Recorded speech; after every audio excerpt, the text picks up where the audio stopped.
ఎక్కడి నుంచి ఎక్కడ దాకా అంటే కృష్ణలంకలో తవ్వితే సింగనగర్ దాకా తేలుతోంది.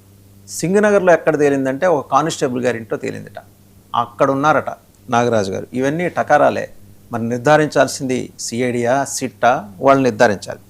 సో ఇవన్నీ పక్కన పెడితే ఇంతకీ ఆ సాయికృష్ణ మిస్సింగ్ కేసులో నేనైతే మిస్సింగ్ అని బలంగా నమ్ముతాను. ఆయన 29వ తారీఖు హైకోర్టుకి హాజరవుతారని ఒక దృఢ విశ్వాసం ప్రభుత్వంతో పాటు నాకు కూడా ఉంది. ఆ మిస్సింగ్ కేసుకు సంబంధించి తప్పెవరిది, తప్పించేది ఎవరిని, this is a big question being rounds. అలాగే ఆ టాస్క్ వెనకాలన్న పెద్ద ఫోర్స్ ఎవరు, ఇది కూడా ఇప్పుడు రౌండ్ తిరుగుతాయి. ఇంకా ఆశ్చర్యకరమైన రెవల్యూషన్ ఏంటంటే అసలు ఈ ఎపిసోడ్తో నాగరాజుకి సంబంధం లేదు. టాస్క్ ఫోర్స్ వాళ్ళు నేరుగా ఇన్వాల్వ్ అయ్యారు. అత్యంత కీలకమైన అధికారి నుంచి వచ్చిన మౌఖిక ఆదేశాలు, ఓరల్ ఇన్స్ట్రక్షన్స్ మేరకు టాస్క్ ఫోర్సు మొత్తం ఒంటికి కాటుక పులి వేసుకుని మరీ ఈ కార్యక్రమం చేసింది. నాగరాజు పేరు వాడుకున్నారనేది ఇంకొక అబ్జర్వేషన్, పరిశీలన. ఏమో ఇవన్నీ కూడా ఏంటంటే ఒక సెక్షన్ ఆఫ్ డిపార్ట్మెంట్స్ నుంచి ఈ లీక్స్ బయటకు వస్తున్నాయి. ఇందులో ఏది నిజం ఏది అబద్ధం అనేది సిట్టలాగూ దర్యాప్తు చేస్తోంది. నాగరాజు గారి నిబద్ధత గురించి, ఆయన నిజాయితీ గురించి, ఆయన అండగా నిలబడటం గురించి ఒక పక్క విజయవాడలో కొవ్వొత్తుల ప్రదర్శనలు, వీలైతే ఏముంటే వాటితో ప్రదర్శనలు చేస్తున్నారు. సరే, నూడిల్ బండి వాళ్ళు కూడా చెప్తున్నారు అలాంటి మహానుభావుడు, ఇదే మాట వాడారు, అలాంటి మహానుభావుడు ఉండటం వల్ల మేము వ్యాపారాలు చేసుకునే రోజుకి 4 డబ్బులు చేసుకోగలుగుతాం, లేకపోతే ఈ బ్లేడ్ బ్యాచ్ మా మీద దాడులు చేసి మా అరాచకాలు సృష్టించారు. ఇంత మంచి వ్యక్తి అయిన నాగరాజు మీద వైసీపీ ఎందుకు బురద జల్లుతుంది? అసలు వాస్తవాలు ఏంటి? ఈ అంశానికి సంబంధించి బిగ్ డిబేట్లో మనతో పార్టిసిపేట్ చేస్తున్నారు వైసీపీ అధికార ప్రతినిధి వెంకటరెడ్డి గారు. నమస్తే వెంకటరెడ్డి గారు. అలాగే జనసేన అధికార ప్రతినిధి రాయపాటి అరుణ్ గారు నమస్తే అండి. అండ్ టీడీపీ అధికార ప్రతినిధి విజయ్ కిరణ్.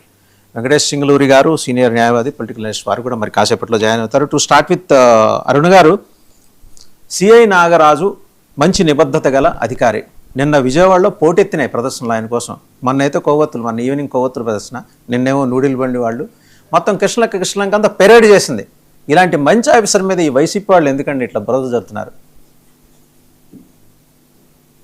ప్యానెల్లో ఉన్న పెద్దలకి, మీకు వీక్షకులకి నమస్కారం సార్. ఒక ఆఫీసర్ మంచా చెడ అనేది డిసైడ్ చేసేది ఆ స్టేషన్ లో ఉన్నటువంటి రికార్డ్స్, అలాగే స్థానికంగా అతని లిమిట్స్ లో ఉన్నటువంటి ప్రజలు, ఆ స్టేషన్ కి సహాయార్థం వెళ్ళినటువంటి బాధితులు ఇది డిసైడ్ చేస్తారు సార్. మేబీ అందులో భాగంగా నిన్న ఆయన నాగరాజు గారికి సంబంధించి కృష్ణలంక ప్రజలు ఏమన్నా అట్లాగా వాళ్ళ యొక్క భావాన్ని చెప్పుండొచ్చేమో తెలియదు.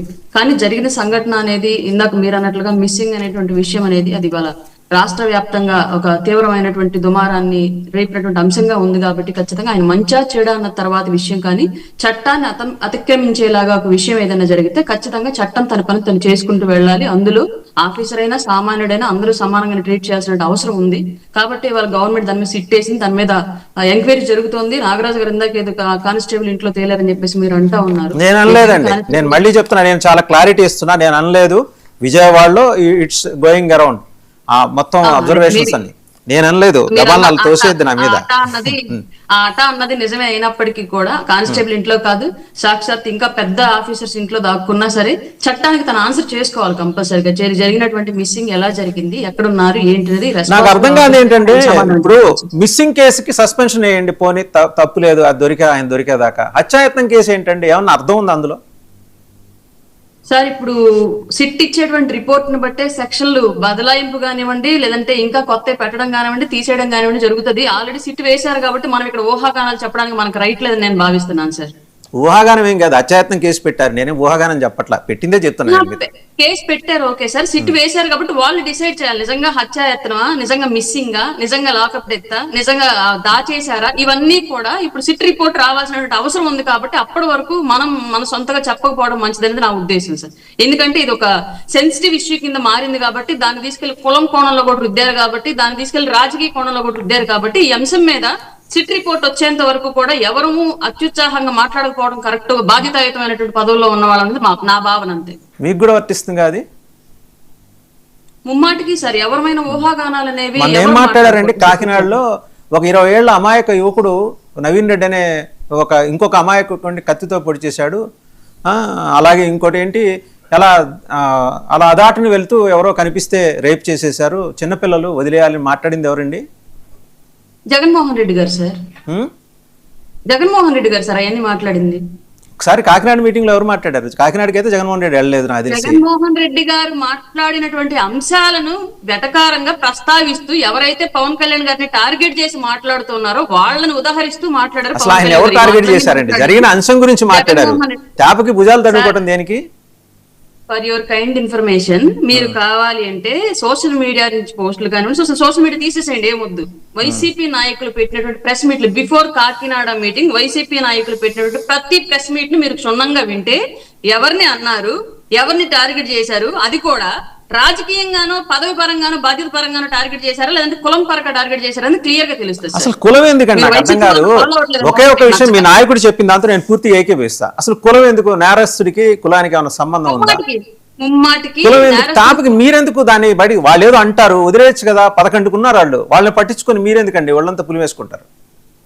సార్ ఇది ఎక్కువ రోజులు ఏం జరుగుతుంది అంటే అదిగో దొంగ అదిగో దొంగ అదిగో దొంగ 100 మంది అంటే 101 వచ్చి కూడా దొంగతనం జరగకపోయినా దొంగను చూడకపోయినా దొంగనే అంటారు. ఆంధ్రప్రదేశ్ ప్రజలు అంత మూర్ఖులు గారు. జగన్మోహన్ రెడ్డిని నమ్మేంత అజ్ఞానంలో వాళ్ళు లేరు. జగన్మోహన్ రెడ్డిని నమ్మేంత అజ్ఞానంలో వాళ్ళు లేరు. గ్యారంటీగా చెప్తున్నా, గ్యారంటీగా జగన్మోహన్ రెడ్డిని నమ్మరు.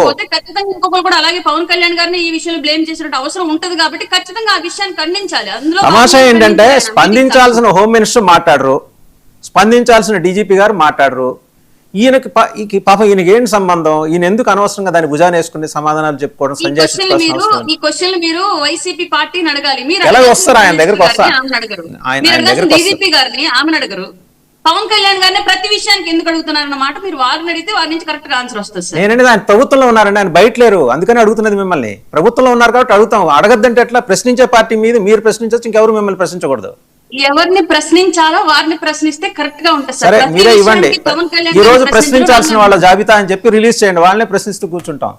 మీరు ఎంబార్గో పెడితే ఎట్లాగా?